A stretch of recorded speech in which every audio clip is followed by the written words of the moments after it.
Here we go, more sound of round.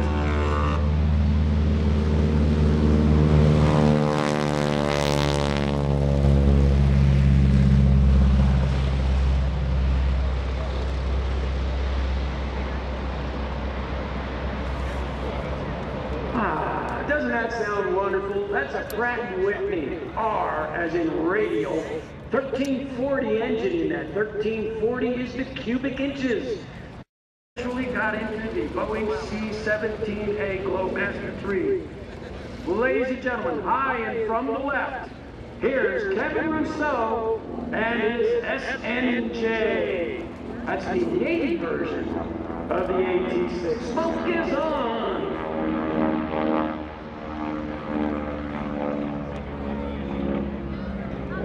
Kevin just called down to the air boss. The temperature in the cockpit of this airplane right now is 128 degrees. It's just slightly colder than Florida right now. Here he goes. Pulls up over the top. It's warm, but he's weightless right now.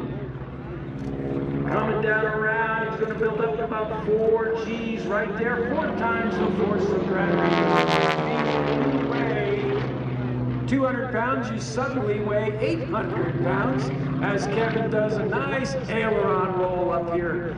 Now, one of the things we're going to point out today is that this airplane was state-of-the-art back in the 1940s. This is World War II vintage, this aircraft, although one of the newest AT6s, SNJs out there with just over 3,000 hours total time.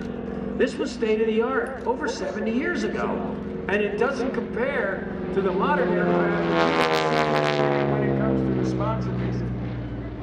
Coming back up over the top, wait for it, weightless right there, here he comes. Now I gotta tell you, I always thought of the AT6 as a lumbering beast, ready to fall out of the sky at any moment. He's done one loop, here comes the second one. Well, ladies and gentlemen, I logged an hour of flight time in a D6 a bunch of years ago. And I have to tell you, it changed my opinion of this airplane forever. This lady can dance. Let me tell you, she's light on the controls, she's responsive, easy to fly, and with that big round engine up front, it is just a totally cool ride. Coming around from the left, here comes Kevin Russo. I wanted to let you know that he's going to be at the JCP&L autograph tent as Kevin Russo does a 4-point hesitation roll, stopping precisely at every 90 degrees. Now I believe he's going to come back and he's going to increase the challenge here. By the way, the sound that you're hearing from the airplane, that's the rapping of the propeller. The propeller blade tips are going supersonic. Good job. 1, 2, 3, 4, 5, 6, 7. The 8-point hesitation roll, that throaty rumble you hear, that's the sound of the engine.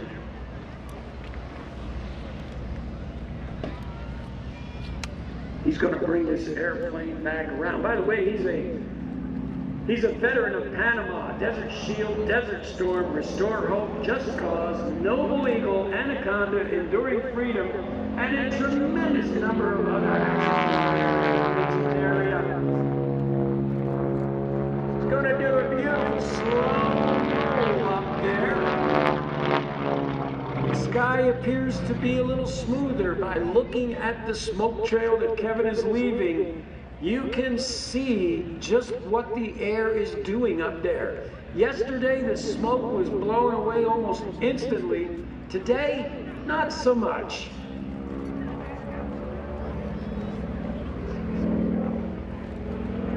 Coming in from the right. Let's keep an eye on it. What's he going to do here? 1, 2, 3, 4, 5, 6, 7, 8, 9, 10, 11, 12, 13, 14, 15, 16. Wait a minute, did he get the 16th point in? Yeah, I think he got it. That's the 16-point hesitation roll. And it only gets more challenging from there. Fortunately, he's not going to attempt it with this airplane.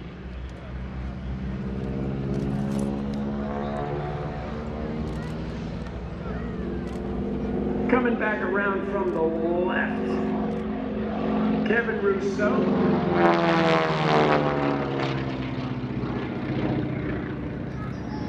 There's the engine sound. And as he comes down, you'll hear the prop.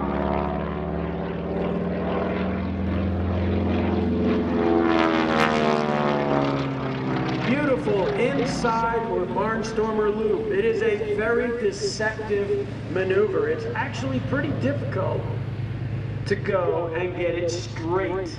You got to keep it symmetrical. It's got to be round. It can't be oval or teardrop. Kevin flew over 100 missions in Desert Storm. 34 of those were combat missions. Also flew 20 combat missions in Operation Iraqi Freedom.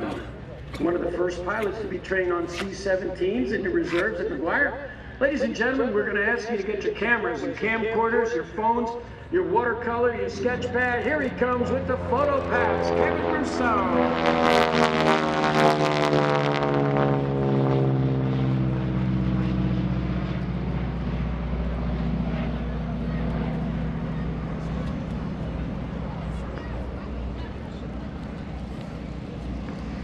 By the way, for those of you who think that this is a very cool airplane, I highly encourage you, if you ever get the chance to fly in a T6 SNJ, do it. You will not be disappointed.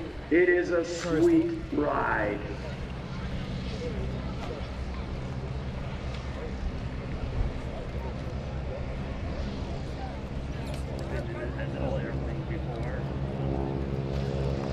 Years ago, I remember a formation team that had 4 of these things.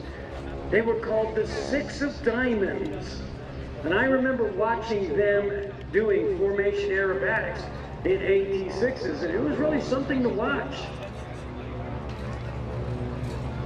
I remember only one of the pilots, Dan Calderall. I think Jim Beasley was another one. I can't remember the others. I'm sure that some of our airshow performers out here might remember who the other ones were, but for the life of me, I can't pull it out of the air right now.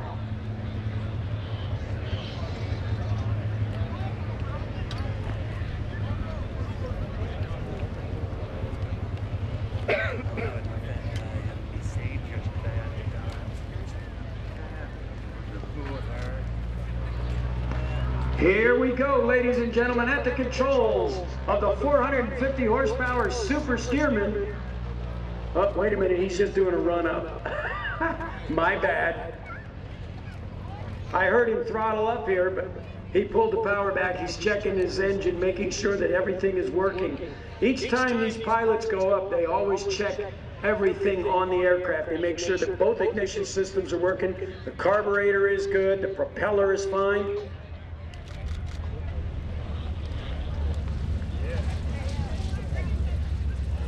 Don't forget, our performers will be down at the JCP&L tent. Bill Stein is there right now, and I guarantee you that Kevin Russo and many of the other performers will be there as they get done with their acts.